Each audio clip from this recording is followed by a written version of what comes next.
લક્ષ્ય ન્યૂઝ, એક નજર, એક લક્ષ્ય। કલોલ પંચવટી વિસ્તાર ખાતે આવેલા સોમેશ્વર મહાદેવ મંદિર ખાતે 11મો પાટોત્સવ તેમજ લઘુરુદ્ર યજ્ઞ યોજાયો। કલોલ પંચવટી વિસ્તાર ખાતે આવેલા શ્રી સોમેશ્વર મહાદેવ મંદિર ખાતે જીર્ણોદ્ધાર તથા 11મો પાટોત્સવ હજુ કરવામાં આવ્યો છે। આ પ્રસંગે સોમેશ્વર મહાદેવ મંદિર ખાતે વિવિધ કાર્યક્રમોનું આયોજન કરવામાં આવ્યું હતું, જેમાં લોક ડાયરો, ધજા આરોહણ, 108 દીવાની મહાઆરતી તેમજ વિવિધ ધાર્મિક કાર્યક્રમનું આયોજન કરવામાં આવ્યું હતું। આ ભક્તિમય કાર્યક્રમનું આયોજન શ્રી સોમેશ્વર મહાદેવના મંદિરના ટ્રસ્ટી ગોવિંદભાઈ પટેલ તેમજ વ્યવસ્થા કમિટીના સભ્યો તેમજ કાર્યકર્તાઓ દ્વારા કરવામાં આવ્યું હતું।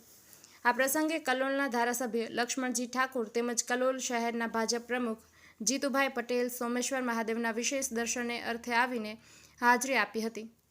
આ પ્રસંગે ટ્રસ્ટીઓ તેમજ કાર્યકર્તાઓ દ્વારા ધારાસભ્ય તેમજ કલોલ શહેર ભાજપ સંગઠનના પ્રમુખને શાલ ઉઢાડી ફૂલ આપીને સન્માન કરવામાં આવ્યું હતું। આ પ્રસંગે પંચવટી વિસ્તારના સ્થાનિક લોકો મોટી સંખ્યામાં લઘુરુદ્ર યજ્ઞમાં તેમજ મહાઆરતીનો વિશેષ લાભ લેવા મોટી સંખ્યામાં ભક્તો મોટી સંખ્યામાં ઉપસ્થિત રહ્યા હતા।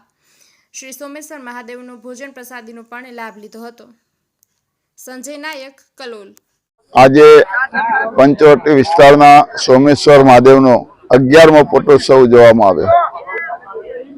પંચવટીમાં મહાદેવનું આ એક જ મંદિર છે અને ખૂબ પ્રમાણમાં ભાવિ ભક્તોએ ભાગ લીધો। લઘુરુદ્ર યજ્ઞમાં 11 પાટલા હતા અને બધા જ ખૂબ ઉત્સાહપૂર્વક આખો દિવસ પૂજા કરી। અહીંના વિસ્તારમાં સોમેશ્વર મહાદેવ એટલે સંપૂર્ણ શ્રદ્ધાનું કેન્દ્ર। આખા વિસ્તારમાં ઉત્સાહ આજે રહ્યો અને પાટોત્સવમાં મંદિર નિર્માણનું કામ ચાલુ છે।